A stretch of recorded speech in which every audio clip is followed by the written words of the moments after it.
हमारे channel civil basic 21 में आप सभी का स्वागत है।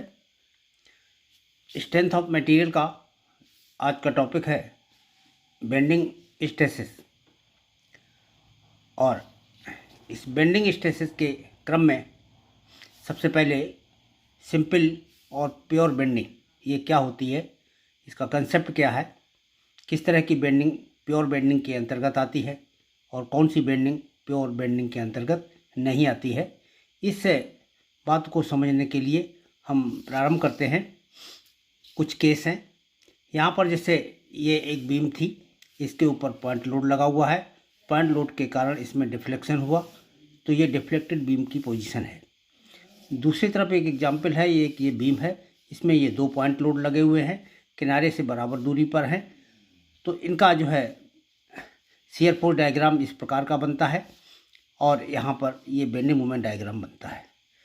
इस बेंडिंग मोमेंट डायग्राम में हम देखते हैं कि इस बिंदु से लेकर इस बिंदु तक जो बेंडिंग मोमेंट की वैल्यू है वो बराबर है। तो ये हमारा यहाँ से यहाँ तक की लंबाई समान बेंडिंग मोमेंट की है, यानी इक्वल बेंडिंग मोमेंट इस पर कार्य कर रहा है। एक ये तीसरा केस इस तरह का है कि इसके बीम के दोनों सिरों पर केवल एंड मोमेंट लगा दिए गए। एंड मोमेंट के कारण ये बीम जो है इस तरह से बेंड हो गई। इस बीम की पूरी लंबाई में जो मोमेंट कार्य कर रहा है वो यही एम बेंडिंग मोमेंट ही पूरी लंबाई में कार्य कर रहा है, यानी इसमें बेंडिंग मोमेंट की मात्रा समान है। तो समान बेंडिंग मोमेंट के कारण इसमें जो कर्वेचर आता है वो समान त्रिज्या का होता है। इसकी रेडियस यहाँ से यहाँ तक समान रहती है। तो जिस कर्व में बेंडिंग मोमेंट की वैल्यू जो है कांस्टेंट रहती हो और उसकी रेडियस समान हो, साथ ही साथ इसमें कहीं भी शियर फोर्स, इसका रिजल्टेंट शियर फोर्स की वैल्यू इसमें 0 हो, यानी किसी भी बिंदु पर शियर फोर्स नहीं होना चाहिए, ऐसी बीम में का जो बेंडिंग होता है उसी को हम प्योर बेंडिंग कहते हैं। जैसे इसमें ये हमारा शियर फोर्स होता है, ये हमारा प्योर बेंडिंग का केस नहीं है। तो ये केवल प्योर बेंडिंग है, ये प्योर बेंडिंग का केस नहीं है। इस केस में हम यहाँ पर देखें, क्योंकि इस बिंदु से लेकर के इस बिंदु तक बेंडिंग मोमेंट की वैल्यू कांस्टेंट है और इस पोर्शन में शियर फोर्स 0 है। देखिए दोनों कंडीशन सेटिस्फाई हो रही हैं। यहाँ से यहाँ तक शियर फोर्स नहीं है और बेंडिंग मोमेंट जो लग रहा है वो समान मात्रा में लग रहा है। तो इतनी लंबाई में जो बेंडिंग होगी वो हमारी प्योर बेंडिंग कहलाएगी। तो इस तरह से ये प्योर बेंडिंग का केस ये हो गया। अब प्योर बेंडिंग को हम डिफाइन कैसे करेंगे, डेफिनेशन इसकी देख लें। When a beam is loaded in such a manner that it is subjected to a constant bending moment and there is no shear force, this beam is in a state of pure or simple bending। तो definition में भी वही बात स्पष्ट रूप से लिखी है कि इसमें जो है कांस्टेंट बेंडिंग मोमेंट कार्य कर रहा हो और इसमें शियर फोर्स कार्य न करता हो, ऐसे बीम का जो बेंडिंग है वही हमारी प्योर बेंडिंग या सिंपल बेंडिंग कहलाती है। इसके बाद प्योर बेंडिंग के केस में कुछ एजम्पशंस लिए जाते हैं और वो एजम्पशंस किस प्रकार से हैं उनको देख लें। Any cross section of beam which is plane before bending remains plane after bending. किसी भी बीम का कोई भी क्रॉस सेक्शन कहीं पर लिया जाए तो क्रॉस सेक्शन जो कि एक प्लेन होता है, ये बेंडिंग के पहले जो प्लेन है तो ये बेंडिंग के बाद भी प्लेन ही रहता है। यद्यपि टिल्ट हो जाता है, वर्टिकल अगर पोजीशन में है तो ये टिल्ट हो जाएगा, लेकिन प्लेन है तो प्लेन ही रहेगा, यानी उसके सरफेस में कर्वेचर नहीं आता, सरफेस हमेशा प्लेन रहता है। तो यहाँ पर इसी बात को यहाँ पर बताया गया है। दूसरे पॉइंट में है radius of curvature is large. इसका रेडियस ऑफ कर्वेचर बड़ा होता है as compare to the transverse dimension. इसकी चौड़ाई और गहराई जो ट्रांसवर्स डायमेंशन है बीम के, उनकी तुलना में इसकी रेडियस का मान काफ़ी अधिक होता है। लेकिन इसके लिए एक कंडीशन है कि जो डिफ्लेक्शन की वैल्यू है वो गहराई के 1/10 से कम होनी चाहिए, तभी हम ये शर्त लागू मानते हैं।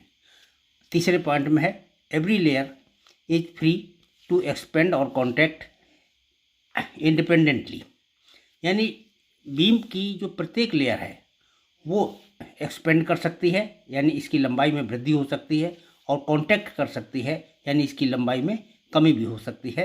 तो प्रत्येक इंडिपेंडेंट यानी किसी दूसरे पर ये निर्भर नहीं करती। स्वतंत्र रूप से प्रत्येक लेयर जो है एक्सपेंड कर सकती है और कॉन्ट्रैक्ट भी कर सकती है।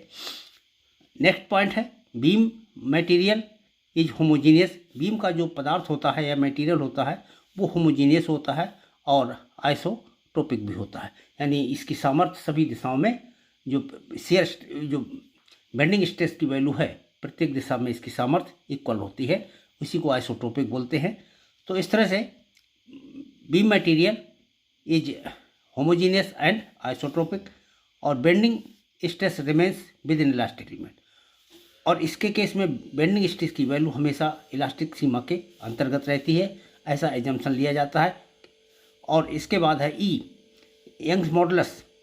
The value of Young's modulus remains same in tension and compression, यानी कंप्रेशन और टेंशन ये दो अलग अलग क्षेत्र हैं, दोनों क्षेत्रों में ई का मान जो है समान ही लिया जाता है या समान रहता है। नो रिजल्टेंट पुल और पुश ऑन क्रॉस सेक्शन, इसके क्रॉस सेक्शन में कोई भी परिणामी खिंचाव बल या कोई भी परिणामी जो है संपीड़न बल, ये दोनों में से कोई भी बल कार्य नहीं करता, इनका परिणामी जो है जीरो होता है। ये हमारे मेन एजम्पशंस थे बीम के, जो कि इसका बेंडिंग इक्वेशन को ड्राइव करने के लिए इन्हीं एजम्पशंस को लेकर के हम डेरिवेशन करते हैं या इनको माना गया है। तो अगले पॉइंट को हम देखते हैं बेंडिंग इक्वेशन, नमन समीकरण और फ्लेक्सरल फार्मूला, नमन सूत्र। इसको नमन सूत्र या नमन समीकरण भी कह सकते हैं, नमन सूत्र या नमन समीकरण।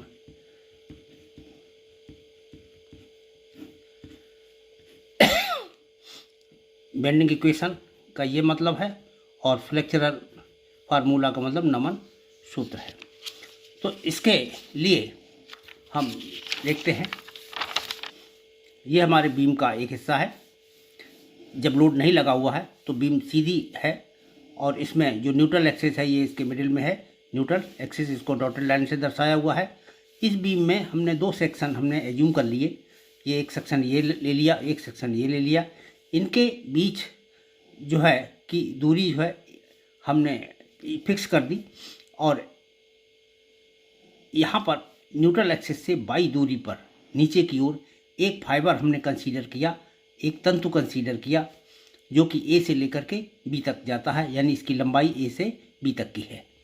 और इसका जो क्रॉस सेक्शन एरिया है वो एक्सट्रीमली स्मॉल एरिया है और इसका जो क्रॉस सेक्शन एरिया है उसको डेल्टा ए से हम रिप्रेजेंट कर सकते हैं। तो इस तरह से इसका cross section area delta A है, यानी ये एक फाइबर है और इसकी जो लंबाई है वो ए बी के बराबर है और ये न्यूट्रल एक्सिस से वाई दूरी पर है। ये तो बीम हो गई। जब इस बीम पर लोड लगाया जाता है, कोई मूवमेंट लगाया जाता है तो मूवमेंट के कारण इसमें बेंडिंग होती है। तो ये मान लीजिए एक सिंपल बेंडिंग का केस है, एग्जाम्पल है, यानी बीम में बेंडिंग हो गई, कोई मूवमेंट लगाया गया, यानी इस तरह से मूवमेंट कार्य करते हैं।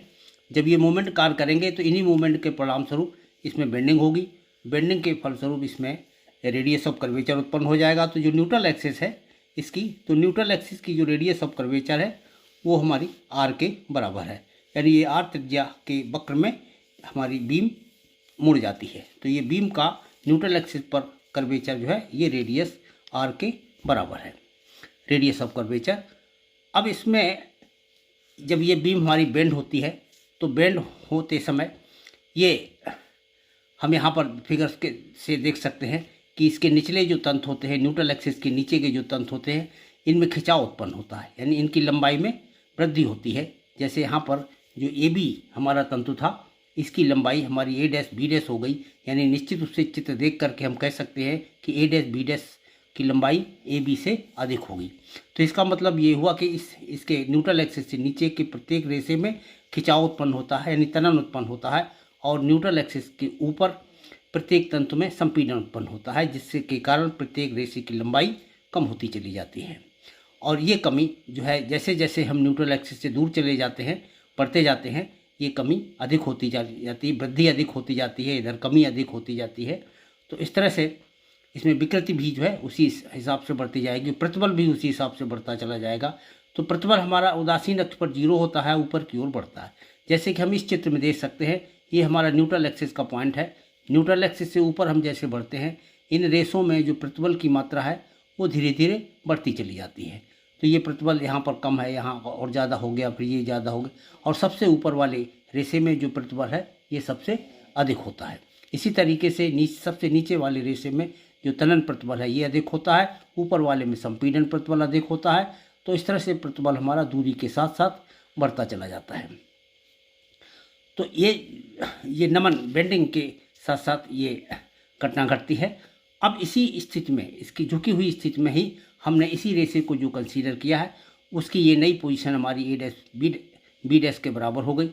ए डैश बी डैश जो हमारा ये कर्व है, आर्क है, इसकी रेडियस कितनी है? इसकी रेडियस देखिए, आर तो हमारी न्यूट्रल एक्सिस की रेडियस है, इसमें ये वाई और जोड़ देंगे क्योंकि ये वाई दूरी पर स्थित है, तो इसकी रेडियस हो गई आर प्लस वाई।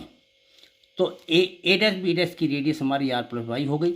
अब यहाँ ये हमारे जो दो प्लेन थे, दो सेक्शन हमने कंसीडर किए थे, वो यहाँ पर जब बेंड हो जाएगी बीम तो ये झुकी हुई अवस्था में आ जाते हैं। इनको मिलाने पर ये केंद्र पर मिलते हैं। इसका कर्वेचर का जो सेंटर है यहाँ पर मिलने पर मान लीजिए ये थीटा कोण बना रहे हैं। तो ये थीटा कोण अगर बना रहे हैं तो एक फार्मूला होता है, चाप बराबर त्रिज्या गुणे कोण, arc is equal to radius multiplied by angle.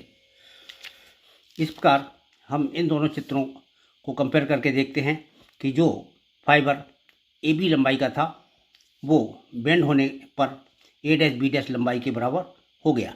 तो ए डैश बी डैश की लंबाई ज़्यादा है, इसलिए इसकी लंबाई में वृद्धि हमने निकाल ली। इस लंबाई में से इसको घटा देंगे तो ये हमारी एलोंगेशन इन लेंथ हो गया, और इनिशियल लेंथ ये हमारी, हम इससे स्ट्रेन ज्ञात कर लेते हैं, विकृति ज्ञात कर लेते हैं। तो यहीं से हम डेरिवेशन स्टार्ट करते हैं। स्ट्रेन ई बराबर ये हो गया A dash B dash minus A B, लंबाई में वृद्धि ये हो गई, बटे प्रारंभिक लंबाई ये हो गई इनिशियल लेंथ, तो A dash B dash minus A B बटे ए बी। अब यहाँ पर हम इन सब के वैल्यू जो हैं निकाल देते हैं, वही आर्क वाले फार्मूले से। ए बी हमारा आर्क है, ये देखिए ए बी है। अब ये ए बी है चूँकि यहाँ पर, तो ये ए बी किसके बराबर है? इसके बराबर है। यहाँ पर ये दूरी जो न्यूट्रल एक्सिस पर है वही दूरी यहाँ पर है न्यूट्रल एक्सिस पर। तो इस न्यूट्रल एक्सिस पर जो स्थित है इसकी लंबाई में कोई वृद्धि नहीं होती, तो ये हमारी इनिशियल लेंथ के बराबर है, यानी ये दूरी जो है हमारी ए बी के बराबर है, और ये हमारी ए डैश बी डैश है। तो इनिशियल लेंथ की हम यहाँ से लंबाई की गणना करते हैं, तो ये आर्क बराबर रेडियस मल्टीप्लाइड बाई एंगल के बराबर होगा, यानी आर थीटा के बराबर होगा, वो तो हमारा ए बी के बराबर हो जाएगा। और इसी तरह से ए डैश बी डैश आर्क की जो लंबाई है वो किसके बराबर होगी? इसकी रेडियस है R plus Y into theta. तो यही फार्मूले के सब्स्टिट्यूट कर दिया, आर प्लस वाई थीटा, ये ए डैश बी डैश के जगह पर आ गया, और ये हमारा A dash B dash R plus Y theta है, और ए बी बराबर आर थीटा है। दोनों की वैल्यू सब्स्टिट्यूट कर दी हमने। यहाँ से कॉमन लेने पर थीटा हमारा कैंसिल हो जा रहा है, ऊपर आर से आर कट जा रहा है, वाई बचा केवल वाई अपॉन आर बचेगा इस तरह से। तो ये हमारी स्ट्रेन हो गई, विकृति हो गई ई बराबर। अब हम इसमें एक फार्मूला, ये हमको पहले से मालूम रहता है कि यंग्स मॉडुलस ई बराबर स्ट्रेस अपॉन स्ट्रेन होता है। तो स्ट्रेस अपॉन स्ट्रेन, यहाँ पर स्ट्रेस को एफ सिंबल के द्वारा रिप्रेजेंट किया गया है। तो यहाँ से हम ई की वैल्यू जो है कैसे लिख सकते हैं? ई बराबर एफ अपॉन कैपिटल ई लिख सकते हैं। तो यही यहाँ पर ई के स्थान पर हमने small F upon capital E लिख दिया है, अर्थात स्ट्रेस अपॉन यंग्स मॉडुलस। तो ये हमने ई के स्थान पर रख लिया, और ये वाई अपॉन आर था, तो हमारा फार्मूला बन गया F upon E is equal to Y upon R. अथवा इसी फार्मूले को हम कैसे लिख सकते हैं? ई को हमने इधर ले आए और वाई को नीचे ले आए, तो ये F upon Y is equal to E upon R हो गया। तो यही हमारा रिलेशन, जो फ्लेक्चरल फार्मूला जिसको कि हम ड्राइव करने जा रहे हैं, उसका फर्स्ट पार्ट है। तो ये पहली इक्वेशन हो गई जो कि ड्राइव हो गई, यानी एक ये रिलेशन का आधा पार्ट जो है ड्राइव हो गया। अब इसके बाद इसी पार्ट में आप यहाँ देखिए कि F upon Y is equal to E upon R. किसी एक लोडिंग के लिए जो कर्वेचर यहाँ पर आर प्राप्त हुआ है, ये हमारा इसका रेडियस ऑफ कर्वेचर है, ये कांस्टेंट हो गया, ई की वैल्यू कांस्टेंट होती है। तो इस तरह से ये पद हमारा कांस्टेंट है। इसका मतलब एफ अपॉन वाई का रेशियो हमेशा कांस्टेंट रहता है अगर लोड चेंज नहीं किया जाता। तो ये अगर कांस्टेंट रहता है तो ज़रा यहाँ पर देखिए, यहाँ पर अगर हम ये मान लें कि y1 दूरी पर f1 प्रतिबल है, y2 दूरी पर f2 प्रतिबल है और y3 दूरी पर f3 प्रतिबल है, इस तरह से ये प्रतिबल है, तो प्रतिबल और दूरी का जो अनुपात है यहाँ से f1/y1 बराबर f2/y2 बराबर f3/y3, क्योंकि ये सारा कांस्टेंट, इनका रेशियो हमेशा कांस्टेंट होता है, तो ये रेशियो भी सब कांस्टेंट है और इनकी वैल्यू बराबर भी रहेगी, इनमें कोई चेंज नहीं आएगा। तो ये बराबर in general f/y is equal to constant is equal to E/r के बराबर होता है। तो ये हम एक अलग से इक्वेशन प्राप्त कर सकते हैं। जब कभी कंपैरिजन के द्वारा हमको एक बिंदु पर प्रतिबल ज्ञात हो और उसके दूसरी दूरी पर प्रतिबल ज्ञात करना हो, तब इस फार्मूले का प्रयोग करके हम f1 अगर ज्ञात है तो f2 ज्ञात कर लेंगे, या f2 ज्ञात है तो f1 ज्ञात कर लेते हैं। तो इस फार्मूले का भी प्रयोग कहीं कहीं कुछ प्रश्नों में आवश्यकता पड़ती है, तो इसका हम यूज करते हैं। इसके बाद इसका हम सेकंड पार्ट ड्राइव करते हैं। तो सेकंड पार्ट ड्राइव करने के लिए सबसे पहले हम यहाँ पर बीम का क्रॉस सेक्शन एक बना लेते हैं। मान लीजिए बीम हमने रेक्टेंगुलर ली है, ये इसके न्यूट्रल एक्सिस है, यहाँ पर कोई वृद्धि नहीं होती है, न टेंशन होता है न कंप्रेशन होता है। यहाँ से बाई दूरी नीचे हमने एक फाइबर कंसीडर किया था और फाइबर की लंबाई AB के बराबर थी और उसका cross section area delta A मैंने बताया था। तो चूँकि ये बीम का क्रॉस सेक्शन है, इसलिए फाइबर का भी यहाँ पर केवल क्रॉस सेक्शन ही दिखाई देगा, फाइबर की लंबाई चित्र में नहीं दिखाई देगी। तो ये क्रॉस सेक्शन हमने यहाँ दर्शाया हुआ है, जिसका वैल्यू जो है डेल्टा A है और ये बाई दूरी पर स्थित है। इसके बाद जो है हम आगे की गणना इसमें इस तरह से स्टार्ट करते हैं। Now consider any cross section, let the sectional area of the fibre, fibre का सेक्शनल एरिया कितना है, डेल्टा A है। स्ट्रेस इन फाइबर कितनी है, फाइबर बाई दूरी पर स्ट्रेस कितनी, F मानते हैं जनरल, ये हमने पीछे कंसीडर कर रखा है। तो ये इसमें F प्रतिबल हो गया, स्ट्रेस हो गया। जब ये इसमें स्ट्रेस हमको मालूम है, इसका एरिया मालूम है, तो फिर फोर्स इन फाइबर, फाइबर में फोर्स की गणना कैसे करेंगे, डेल्टा F बराबर स्ट्रेस इंटू एरिया। तो ये प्रतिबल हो गया, ये क्षेत्रफल हो गया, इन दोनों का गुणा कर दीजिए, ये हमारा बल ज्ञात हो गया फाइबर में, तो ये डेल्टा F इसको हम लिख सकते हैं। तो इस तरह से इस फाइबर में कुल कितना बल कार्य कर रहा है वो हमको यहाँ से ज्ञात हो गया, प्रतिबल गुणे इसका क्रॉस सेक्शन एरिया। अब इसके बाद मूवमेंट ऑफ दिस फोर्स, अब जो इसमें बल कार्य कर रहा है इस फाइबर में, इसका मूवमेंट ले लीजिए।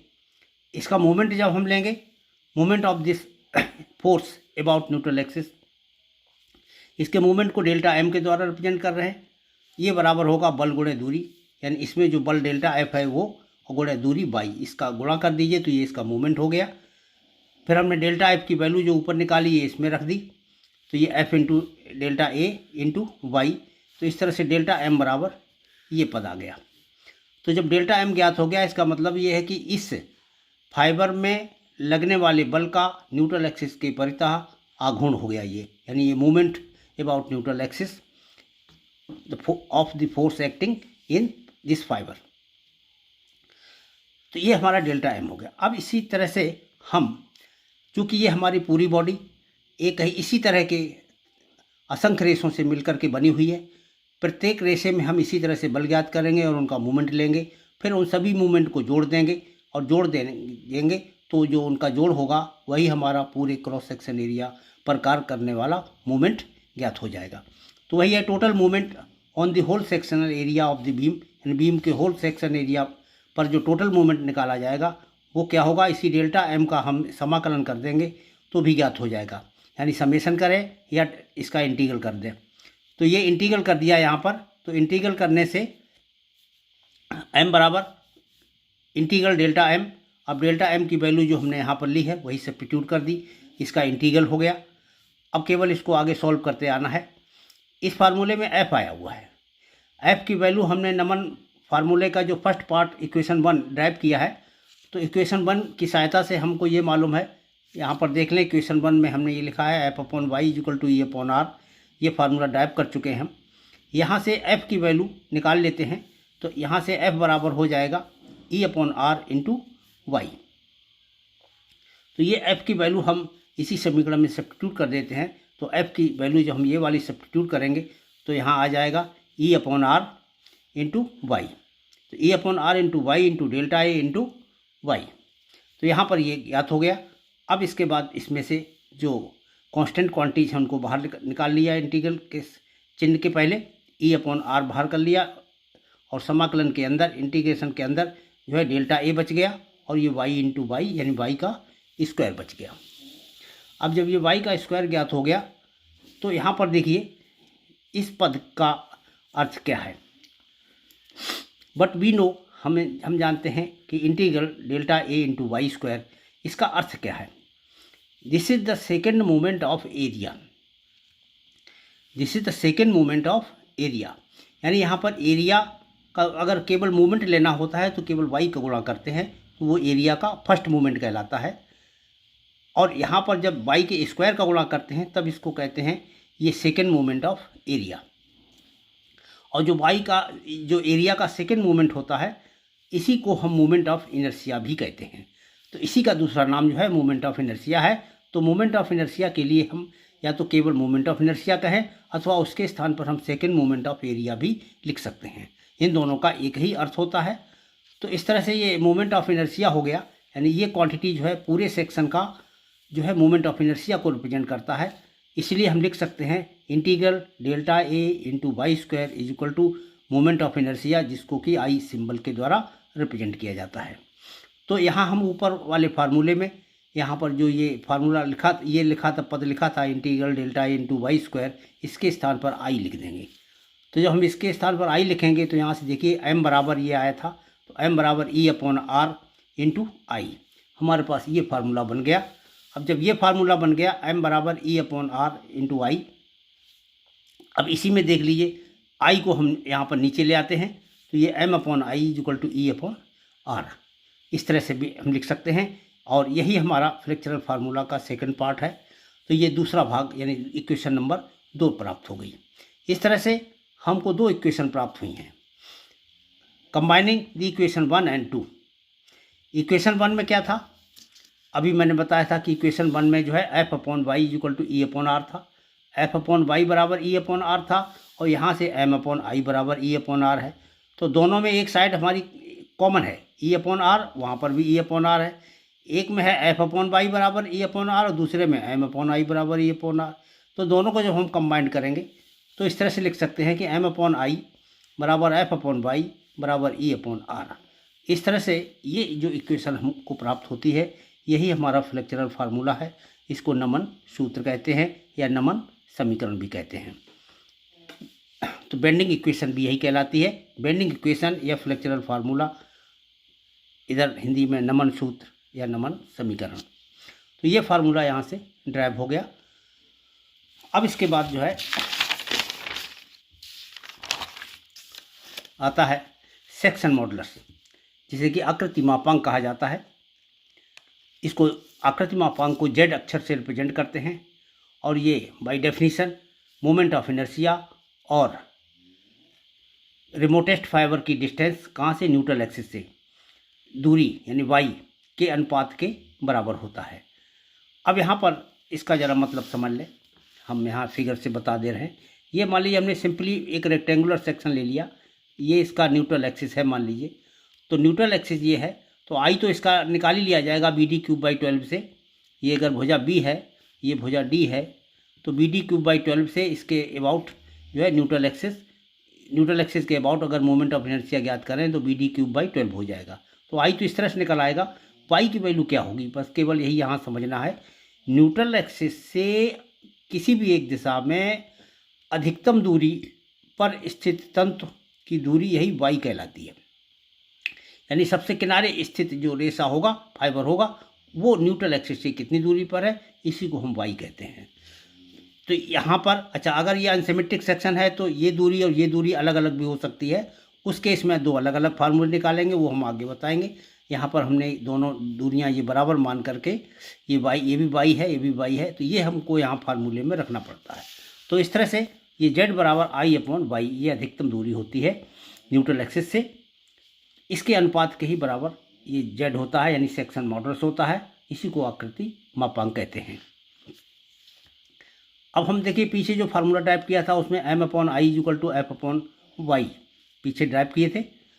तो इस फार्मूले को हम ऐसे भी लिख सकते हैं कि m/f, f नीचे ले आइए, i को इधर ले आइए, तो m/f इक्वल टू I/y भी लिख सकते हैं, और I/y की जगह पर z हम रख सकते हैं, सेक्शन मॉडुलस।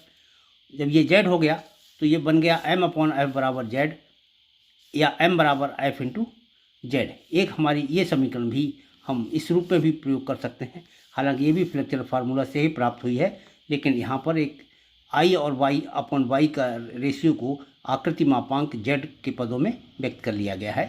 तो एक ये इक्वेशन भी यूज की जाती है।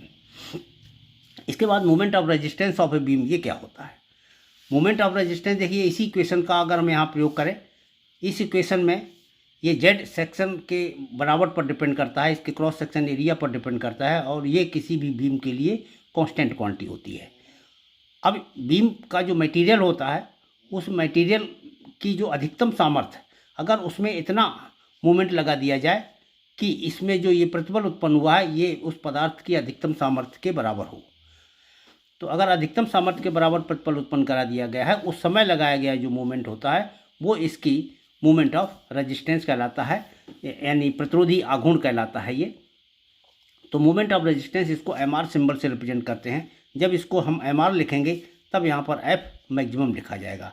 f मैक्सिमम जितना भी हो सकता है वो उस पदार्थ की सामर्थ्य पर डिपेंड करता है।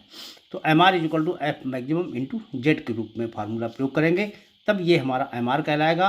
और यहाँ पर mr का एक और बात समझ लें कि अगर कोई भी बीम है, उसका जो भी z की वैल्यू है, उसके आधार पर mr क्या रिप्रेजेंट करता है कि उस बीम पर अधिकतम इतना मोमेंट लगाया जाए, इससे ज़्यादा मोमेंट नहीं हम लगा सकते, ये इसकी अधिकतम सामर्थ्य के बराबर होता है।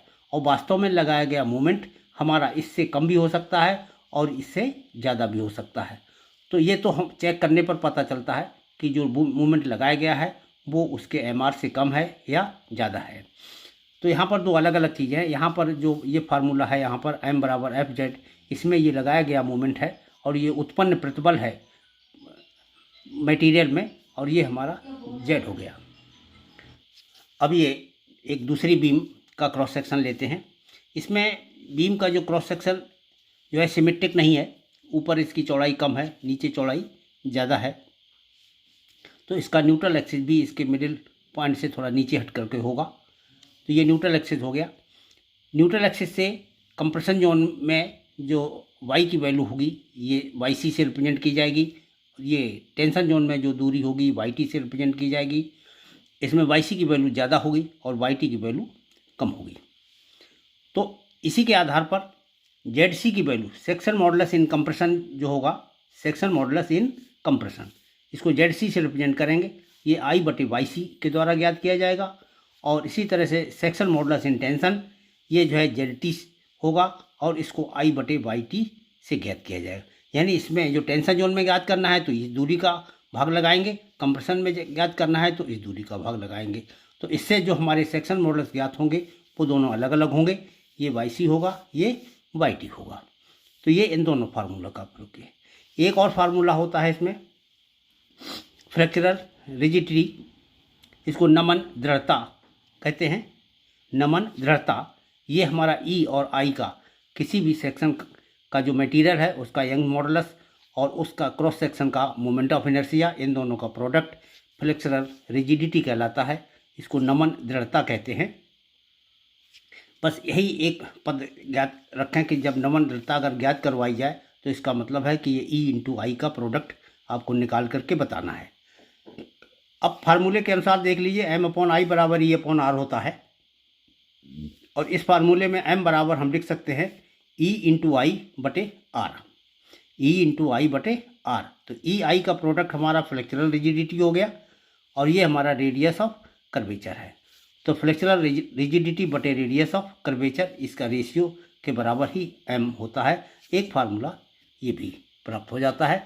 तो ये आज का टॉपिक यहीं पर पूरा होता है। Thank you.